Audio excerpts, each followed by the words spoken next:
नमस्कार साथियों, प्लूटो हिंदी के इस मंच पर आपका स्वागत है। आज हम केवीएस और एनवीएस का जो कल पेपर हुआ था, टीजीटी और पीजीटी का टीयर 2, उसमें टीजीटी की आंसर की हमने देख ली थी। आज हम पीजीटी की टीयर 2 की आंसर की देखेंगे और विषय कौन सा है? हिंदी और पीजीटी की। ठीक है, जब आप आंसर की पूरी देख लें तो आपका क्या स्कोर हो रहा है ये हमें कमेंट करके बताना, ताकि थोड़ा कट ऑफ के बारे में भी अंदाज़ा लगाना संभव हो सके। अगर आप हिंदी साहित्य की किसी भी प्रकार की परीक्षा की तैयारी कर रहे हैं जिसमें हिंदी व्याकरण या हिंदी साहित्य दोनों में से कुछ भी पूछा जाता है, तो आप हमारे इस मंच का सदुपयोग कर सकते हैं, जहाँ पर हम रेगुलरली क्लासेस ले रहे हैं और कुछ फाउंडेशनल चीज़ें भी हम आपको पढ़ा रहे हैं। ठीक है, तो शुरू करते हैं आंसर की। अंग्रेजी समाचार एजेंसी पीटीआई की हिंदी समाचार एजेंसी है यूनिवार्ता, भाषा, समाचार भारती और हिंदुस्तान समाचार। 4 विकल्प है, 4 विकल्पों में से क्या उत्तर होगा इसका? भाषा। इसको बोलते हैं पीटीआई भाषा। हिंदी समाचार एजेंसी क्या है? पीटीआई भाषा। ठीक है, पहला प्रश्न हो गया। दूसरा प्रश्न देखिए, समाचार एजेंसी हिंदुस्तान समाचार की स्थापना कब हुई थी? 1940, 1947, 1948 और 1950। ठीक, 1948 में इसकी स्थापना हुई थी। निम्नलिखित में से दुखांतक का अंग नहीं है। कल ये एक प्रश्न करवाया था और उसमें क्या 2 नज़दीकी ऑप्शन थे, तो ध्यान नहीं दिया और गलत कर दिया इसका ऑप्शन कि भाषा शैली, चरित्र, विचार और दृश्य। साथ में भाषा शैली के साथ में पद योजना भी दिया था। बहुत सारी जो हिंदी की पुस्तकें हैं पाश्चात्य काव्य शास्त्री की, उसमें पद योजना की जगह भाषा शैली भी शब्द दिया हुआ मिलता है, तो इस वजह से ध्यान नहीं दिया इसके ऊपर कि ये भी शब्द आया हुआ है क्या, तो इसका उत्तर भाषा शैली होगा। जो कल पेपर था उसमें भी आप भाषा शैली कर लेना, शायद उसमें ऑप्शन भी भाषा शैली दिया हुआ है। ठीक है, तो भाषा शैली इसका उत्तर हो जाएगा।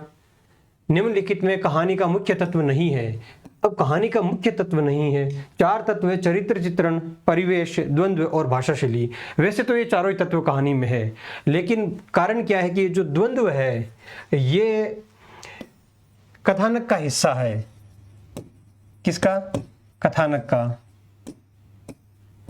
तो कथानक का हिस्सा होने के कारण ये कथानक में इन्वॉल्व माना जाएगा। अगर मान लीजिए पूछा कथानक की क्या विशेषता होनी चाहिए, तो द्वंद्व इसकी प्रमुख विशेषता होनी चाहिए। तो कहानी में द्वंद्व होता है, लेकिन वो कथानक के हिस्से के रूप में होता है, कहानी के तत्व के रूप में नहीं होता है। वैसे एनसीईआरटी की जो पुस्तक है उसमें तत्व को, द्वंद्व को काफी महत्व दिया गया है, लेकिन यह कथानक का हिस्सा है, इस वजह से हम इसको द्वंद्व को ही इसका उत्तर मानेंगे।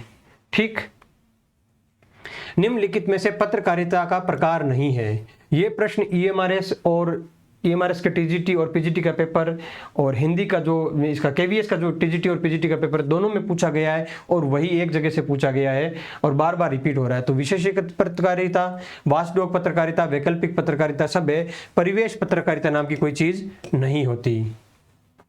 राम को रूप निहारत जानकी, कंकन के नग की परछाई, याते सवे सूदी भूली गई, कर टेकी रही पल डारत नाही। प्रस्तुत काव्य पंक्तियां तुलसीदास की किस रचना से है? तुलसीदास जी की किस रचना से? कवितावली, रामचरितमानस, दोहावली और विनय पत्रिका। 4 है, तो ये किससे है? कवितावली से है। ये पंक्तियां किस रचना से है? कवितावली से। ठीक है, अगला प्रश्न देखिए।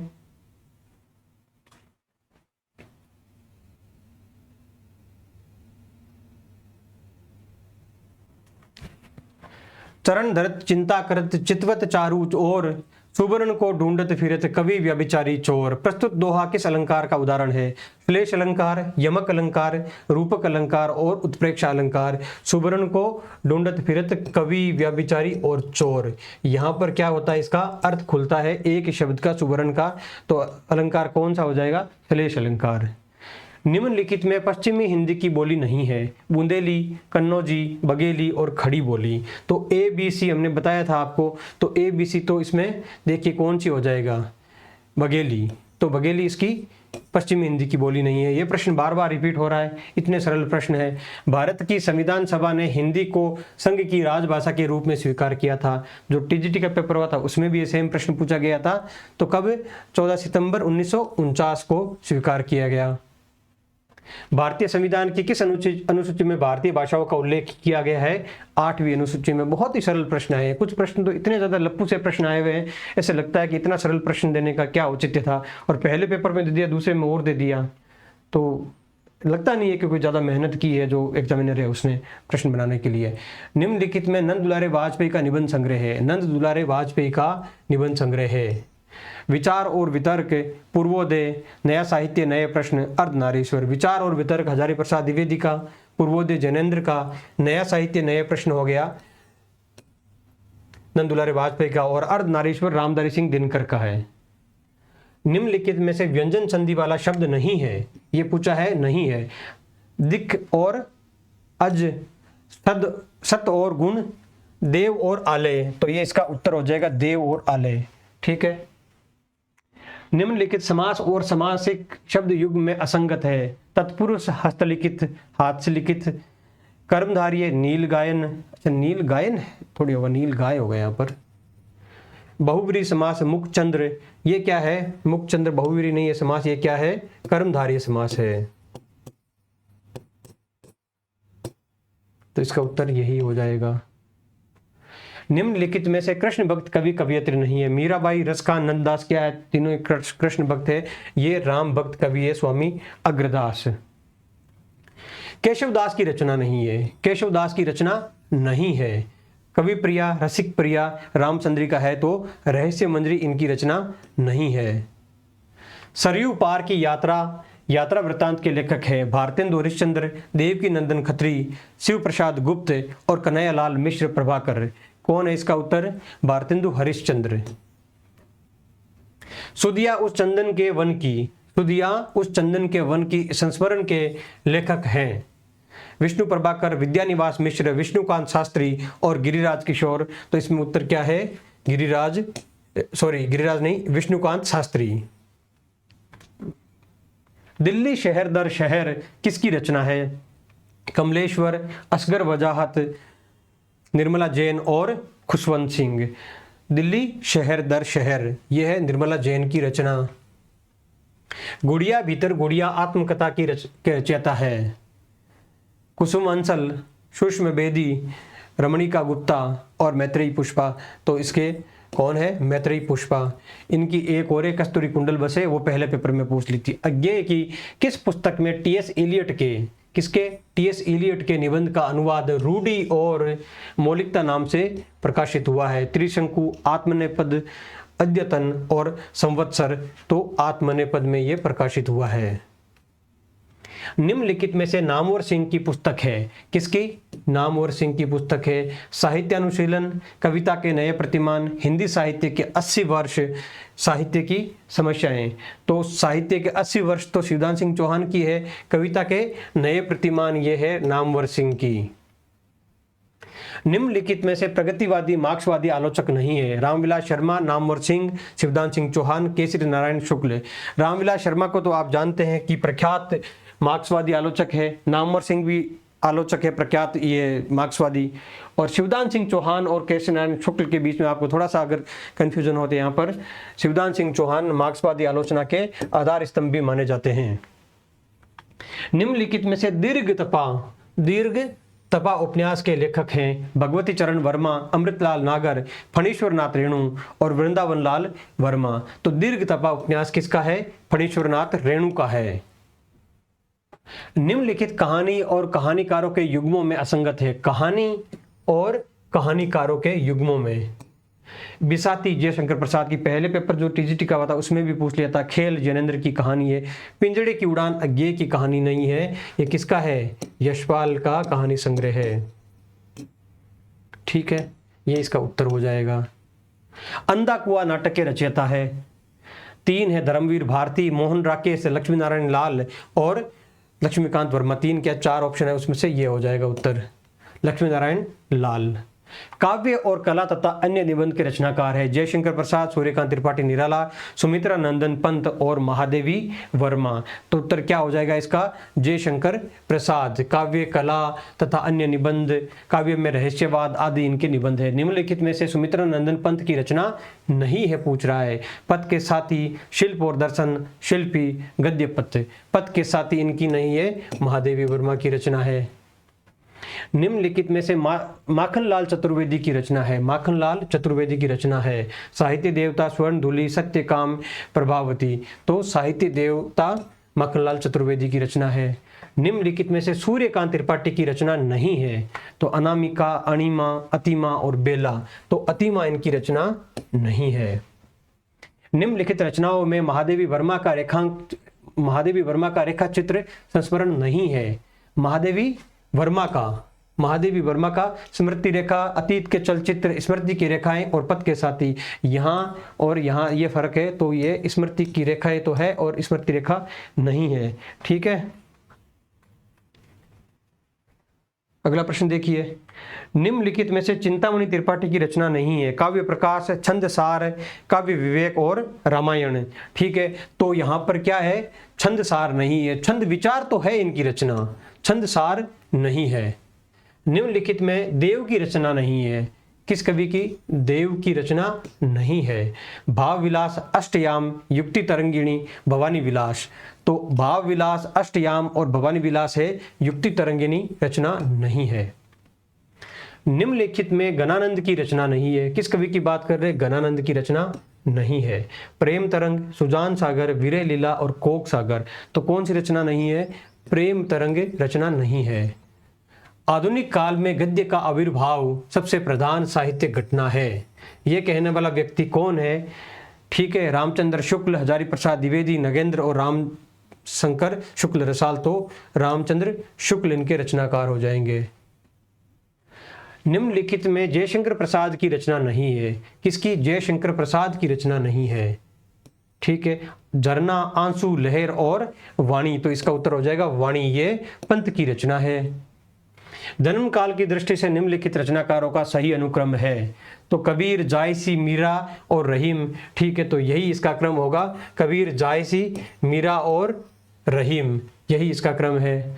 उत्तम पद कवि गंग के, कविता को बलवीर, केशव अर्थ गंभीर, को सूर तीन गुण धीर। ये प्रश्न भी हमने गलत बता दिया था। उसका कारण था कि वहां और साइट ये हो गया कि शायद गंग के बारे में पूछ रहे होंगे, तो ये अंदाजा लगा के कह दिया शायद गंग के बारे में पूछा जा रहा है, ये सोचकर, क्योंकि गंग के संदर्भ में वो पंक्तियां ज्यादा उल्लेखित होती है। लेकिन आचार्य रामचंद्र शुक्ल ने इन पंक्तियों को सूर के संदर्भ में उल्लिखित किया है और दिखता भी है यहाँ पर तीन गुण धीर।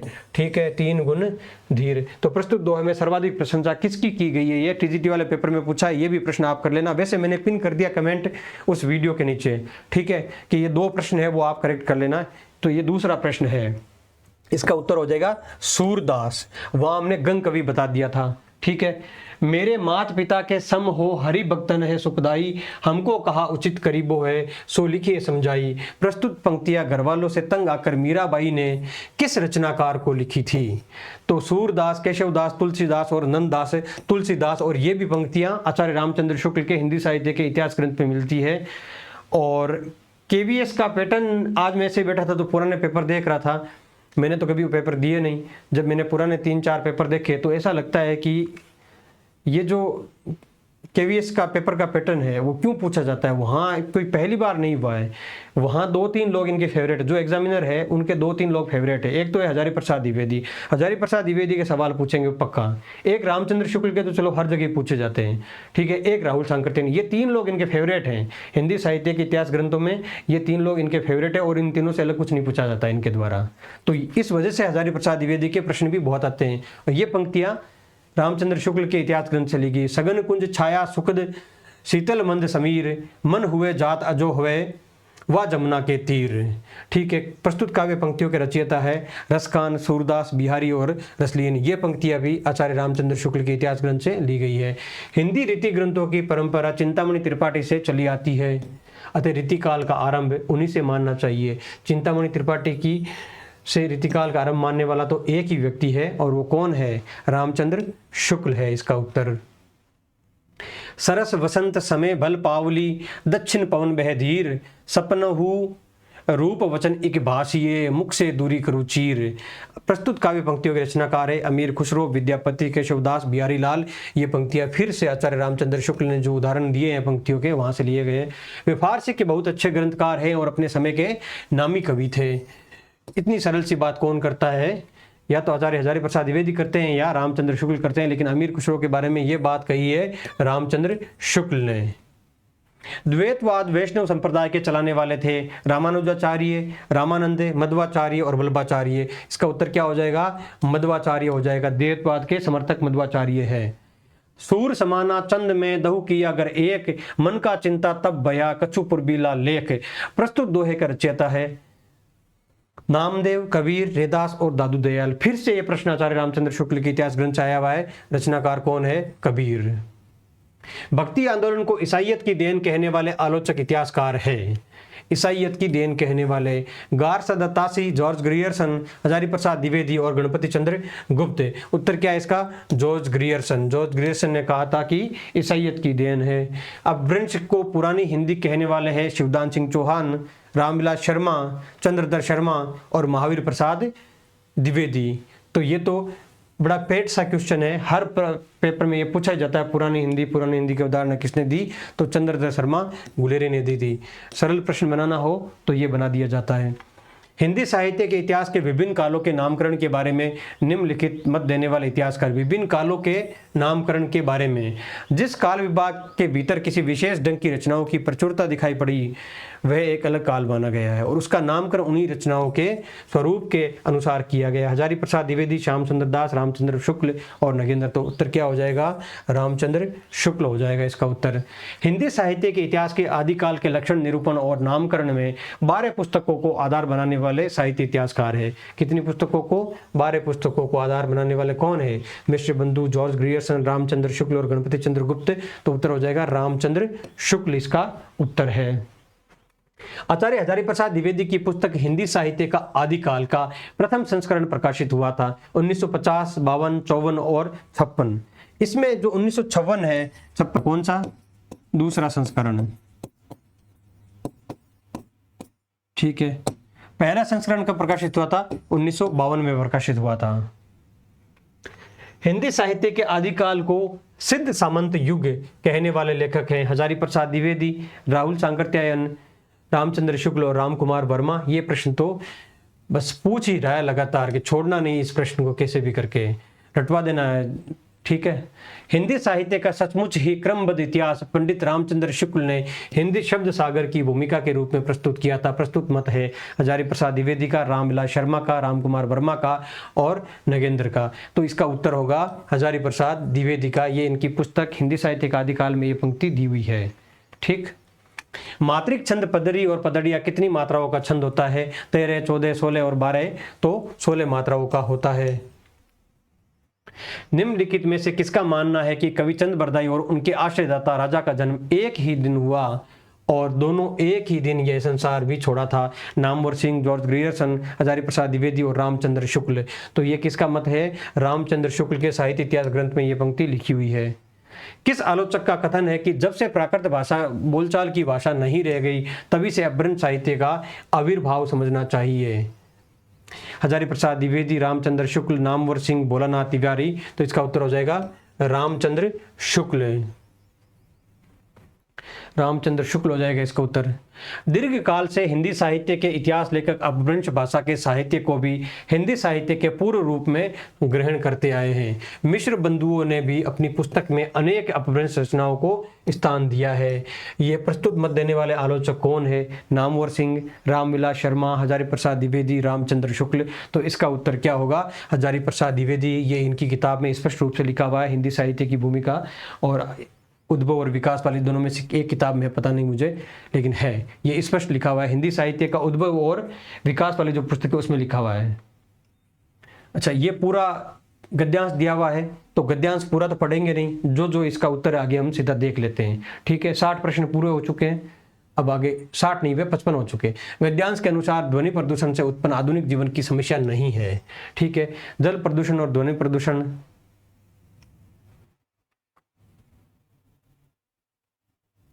देखो वैसे तो ये प्रश्न गलत है, वैसे तो ये प्रश्न गलत है कि क्या आप पूछ रहा है कि गद्यांश के अनुसार ध्वनि प्रदूषण से उत्पन्न आधुनिक जीवन की समस्या नहीं है। पहली पंक्ति क्या है अगर इस गद्यांश की पढ़े हम वापस? जल प्रदूषण के समान ही ध्वनि प्रदूषण भी आधुनिक जीवन की समस्या है, लेकिन यह नहीं बताया गया है कि ध्वनि प्रदूषण से उत्पन्न आधुनिक जीवन की समस्या नहीं है, ठीक है। तो यह नहीं बताया है जल प्रदूषण की समस्या है, ठीक है। गद्यांश के अनुसार ध्वनि प्रदूषण से उत्पन्न आधुनिक जीवन की समस्या नहीं है, ध्वनि प्रदूषण से उत्पन्न, क्योंकि ये जल प्रदूषण है इससे उत्पन्न नहीं है। वैसे तो लैंग्वेज गलत है प्रश्न की, लेकिन फिर भी अगर इसमें से माने हम क्या उत्तर होगा, तो ज़्यादा संभावना इसी की है, क्योंकि ये चीज़ कहीं पर भी नहीं लिखी हुई है। जल प्रदूषण और खाद्य पदार्थ मिलावट, ये इसका उत्तर होगा, लेकिन ये भी उत्तर हो सकता है। और तो मुझे ऐसे लगता है कि ये प्रश्न डिलीट भी करवाया जा सकता है। इसकी लैंग्वेज, अगर ये टाइपिंग मिस्टेक होगी तो अलग बात है, मैं एक बार देख लेता हूँ क्या है इसका, क्या पता टाइपिंग मिस्टेक ही होगी हो।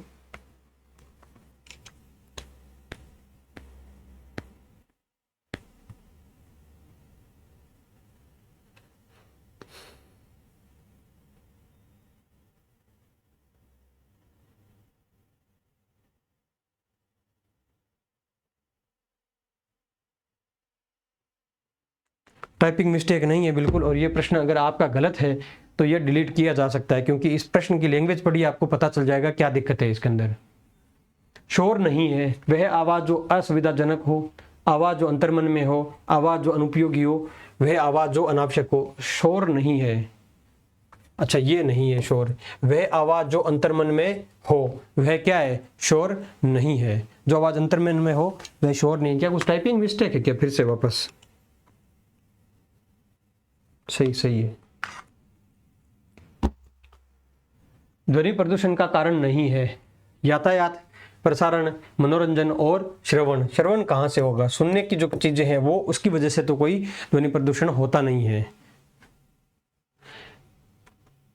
ध्वनि प्रदूषण के कारण कौन सा रोग नहीं होता है, रक्तचाप, अनिद्रा, मधुमेह और अल्सर। तो कौन सा रोग नहीं होता, मधुमेह नहीं होता ध्वनि प्रदूषण के कारण, ये बताया गया है। ध्वनि प्रदूषण के संबंध में सही कथन नहीं है। ध्वनि प्रदूषण आधुनिक जीवन की समस्या है। ध्वनि प्रदूषण मानव स्वास्थ्य के लिए हानिकारक है। अधिक समय तक ज्यादा शोर में रहने कारण वाक शक्ति का खराब हो सकती है। वाक शक्ति नहीं होती, श्रवण शक्ति खराब हो सकती है। श्रवण शक्ति खराब हो सकती है, ठीक है।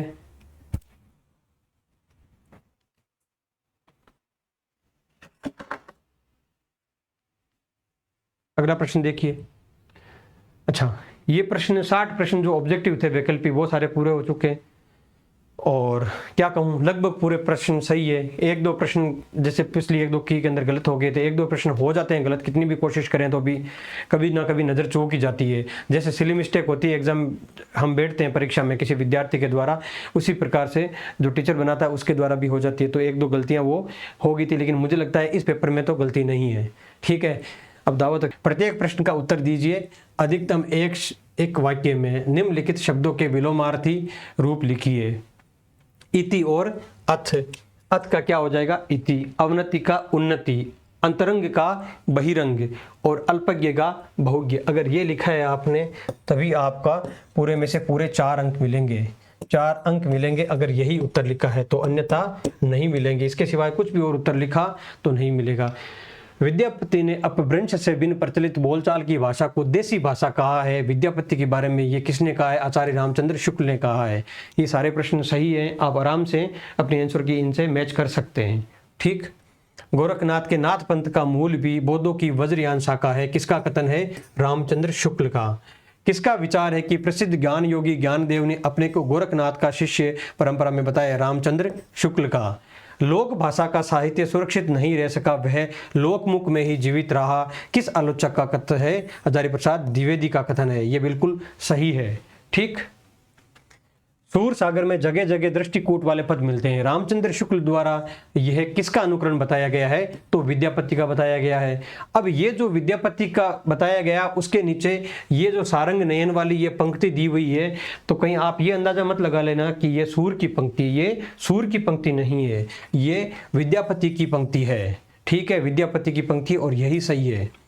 कींदो सूर को सर लगियो, कींदो सूर की पीर, की धो सूर को पद लगियो, बेद्यो सकल शरीर। तो ये किसके बारे में, क्या स्वयं ने लिखा है, ये पूछा जा रहा है। क्या सूरदास ने अपनी रचनाओं के बारे में स्वयं ने लिखा है, तो स्वयं ने नहीं लिखा है। मुरली तवु गोपाल ही भावत काव्य पंक्ति का भाव क्या है, स्पष्ट भाव दिया नहीं गया है, लेकिन फिर भी आचार्य शुक्ल ने जो लिखा है उसका भावार्थ ये है, कृष्ण की मुरली को गोपियों द्वारा कोसा जाने का भाव है। यहाँ पर कृष्ण की मुरली को गोपियों द्वारा कोसा जाने का भाव।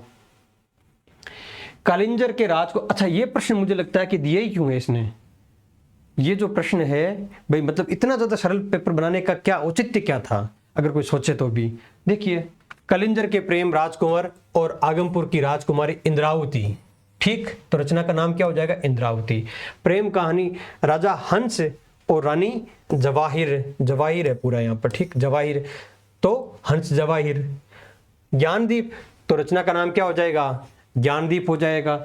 जायसीकृत रचना का नाम बताइए। अब ये प्रश्न हो सकता है अलग, कयामत का वर्णन किया गया हो तो आखिरी कलाम हो गया। ये 3 प्रश्न तो बिल्कुल ऐसे लगता है जैसे जानबूझ के दिए कि चलो कुछ तो लिखो यार, आपको कुछ नहीं आ रहा, ऐसा सा लगता है इसका, ठीक।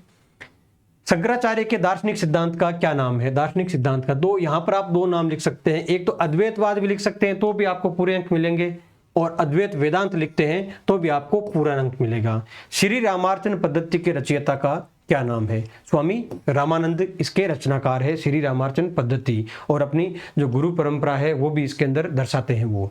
भक्तमाल में रामानंद जी के कितने शिष्यों का उल्लेख है? तो 12 शिष्यों का उल्लेख मिलता है भक्तमाल में।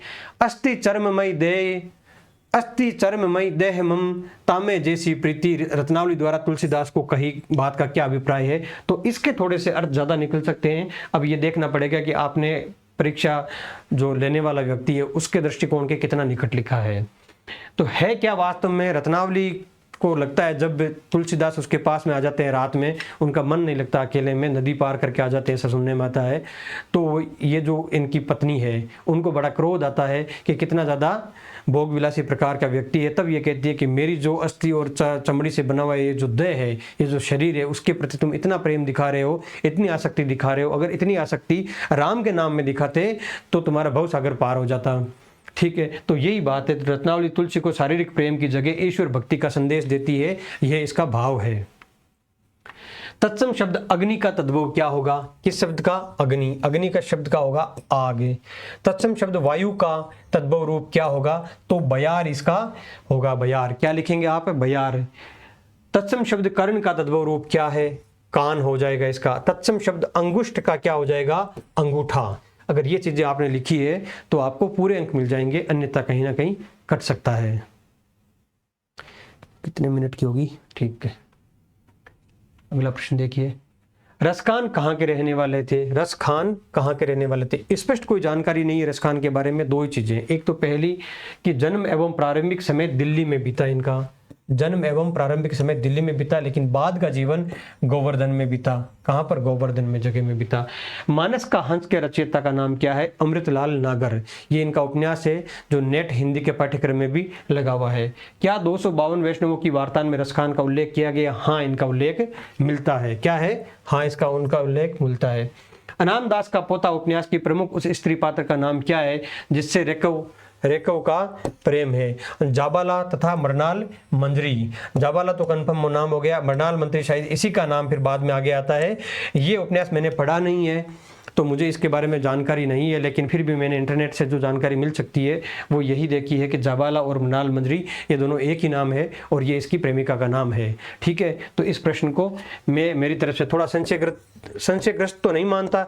अगर इंटरनेट की जानकारी सही है तो ये प्रश्न सही है, ठीक। फारसी किस भाषा परिवार से संबंधित भाषा है? फारसी कौन सी? फारसी किस भाषा परिवार से संबंधित भाषा है? वैसे तो आप केवल अगर अच्छा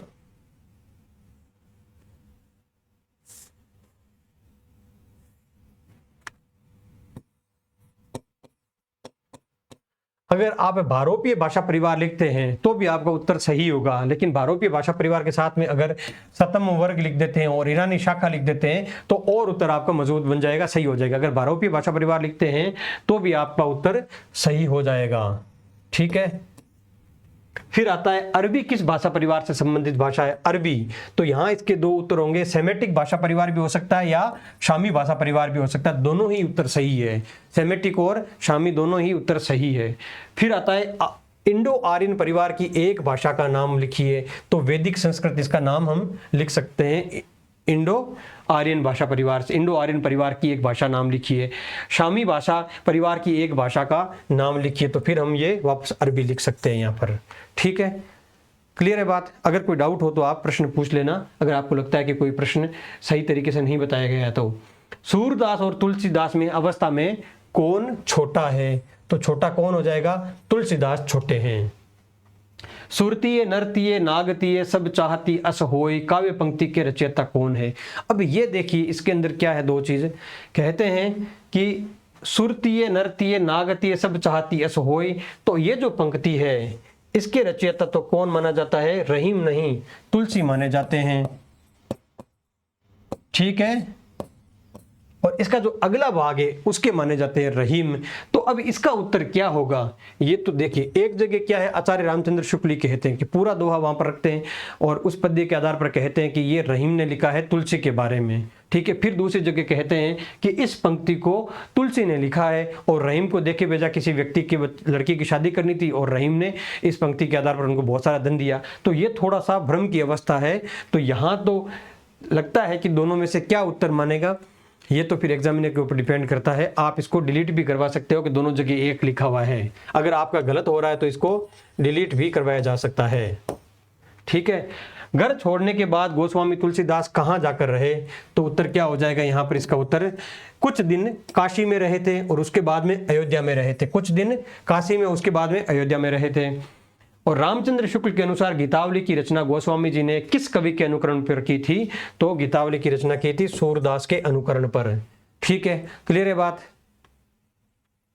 प्रत्येक प्रश्न का उत्तर अधिकतम एक पंक्ति में दीजिए। थोड़ा सा बड़ा हो गया पहले प्रश्न का उत्तर। इसका कारण यह है कि ये जो रूढ़ शब्द की परिभाषा है ये दो किताबों में, और जो दो बहुत ही प्रामाणिक किताबें हैं, मैं इसलिए बता रहा हूँ कि बोलने के लिए हम कुछ भी कह सकते हैं, जब लिखने की बात आती है और एक एक पंक्ति में लिखना होता है तो हमें उत्तर प्रामाणिक किताबों में क्या लिखा हुआ है वो जानना पड़ता है। ठीक है, रूढ़ शब्द का अगर हमें सीधा पूछा जाए तो हम ये कह सकते हैं कि कोई भी ऐसा शब्द है जो किसी अन्य शब्द से नहीं बना हो। ठीक है, और समय के साथ में लंबे समय से चलने के कारण उसका प्रयोग किसी अर्थ विशेष के लिए रूढ़ हो गया हो। ठीक है, तो क्या हो जाएगा, रूढ़ शब्द हो गया। लेकिन ऐसा नहीं होता, जब हम उत्तर लिखते हैं तो हमें थोड़ा सा और लिखना पड़ता है कि उन शब्दों को कहते हैं जो दूसरे शब्दों के योग से नहीं बने होते। यहां तक की जो परिभाषा है ये तो है कामताक प्रसाद गुरु की किताब में। ठीक है, और उसके बाद की जो किताब है, किसी व्यक्ति स्थान प्राणी अथवा वस्तु के लिए लंबे समय से प्रयुक्त होने के कारण विशिष्ट अर्थ में प्रचलित हो गए हो वह शब्द, ये किताब लिखी हुई है, जो परिभाषा है वो लिखी हुई है NCERT की किताब में। ठीक है, और दोनों ही प्रामाणिक है। अगर आपने दोनों में से कोई भी उत्तर लिखा है तो आपको पूरे अंक मिलेंगे। ठीक, यौगिक शब्द किस तरह के शब्दों को कहते हैं, जो दूसरे शब्दों के योग से बने हुए होते हैं। जो दूसरे शब्दों के योग से बने हुए होते हैं वो क्या कहलाते हैं, यौगिक शब्द कहलाते हैं। अब विकारी शब्द कौन से होते हैं, विकारी शब्द वे शब्द जिनका रूप लिंग वचन कारक और काल के अनुसार परिवर्तित हो जाता है, विकारी शब्द कहलाते हैं। इसका उल्टा देख लीजिए, अविकारी शब्द कौन से होते हैं, अविकारी शब्द वे होते हैं जिनका रूप लिंग वचन कारक और काल के अनुसार परिवर्तित नहीं होता हो। ठीक है, ये हो जाएगा इसका उत्तर। हो गए पूरे प्रश्न, ये हो गए पूरे 100 प्रश्न। कितने प्रश्न हो गए, 100 प्रश्न। 10 प्रश्न के 40 और 60 प्रश्न वो हो गए। 100 प्रश्न में से आपके कितने बन रहे हैं, नेगेटिव काट कटा के कितना अंक बन रहा है आप कमेंट करके बताना। फिर से सूचना दे देता हूँ, अगर आप इस मंच को देख रहे हैं, अगर आप हिंदी साहित्य की किसी भी परीक्षा की, किसी भी राज्य के या केंद्रीय स्तर की परीक्षा की तैयारी कर रहे हैं, तो ये प्लूटो हिंदी साहित्य मंच आपका अपना मंच है, उपयोगी हो सकता है आपके लिए। और मेरा पढ़ाने का उद्देश्य सिर्फ इस तरीके से है, लोगों के सामने बात करना कि आपको लगे कि बिल्कुल आपके सामने बैठ के पढ़ाया जा रहा है और आपके लिए ही पढ़ाया जा रहा है। केवल ये उद्देश्य नहीं है कि हिंदी साहित्य पढ़ा रहा हूँ और जिसको पढ़ना हो जो टॉपिक चाहिए अपने छांट लो। मेरा उद्देश्य तो यही है लगभग कि हर एक व्यक्ति को ये लगे कि मेरे लिए ही पढ़ाया जा रहा है। इतना ज़्यादा प्रैक्टिकल और आपके अंदर या आपके साथ में इन्वॉल्व होकर पढ़ाने का प्रयास है। अगर आपको ठीक लग रहा है तो लाइक और सब्सक्राइब करना, और आपका दिन शुभ हो। शुभ रात्रि। ठीक है, शुभ रात्रि इसलिए क्योंकि शाम हो गई है।